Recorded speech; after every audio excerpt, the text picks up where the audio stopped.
ngoba uNkulunkulu wakwazi ukubona umbulalo ukuthi umbulalo ufanele ukuthi uPawuli lo wayeseshumayela umbulalo wayibulala amaKristu wasekuyena occupy iBhayibheli. Most of incwadi esebhayibhelini i-majority yazo ezaPawuli.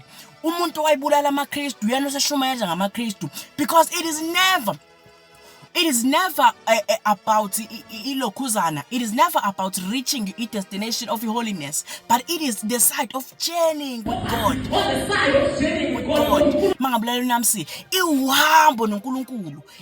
It is the process. It is the moment la khona uya towards uNkulunkulu. Angazi namhlanje ngathi ngakhuluma naleyo nto ukuthi let us have abantu abaya towards uNkulunkulu. We are sick of abantu aba-counter uNkulunkulu mase bemaphambi kwabantu bethi thina sikho ngcono. No, now sengikhuluma nabantu abaya towards uNkulunkulu, abaya towards umbuso kaNkulunkulu. Ikona lokho engisho ngegama likaJesu. Amen.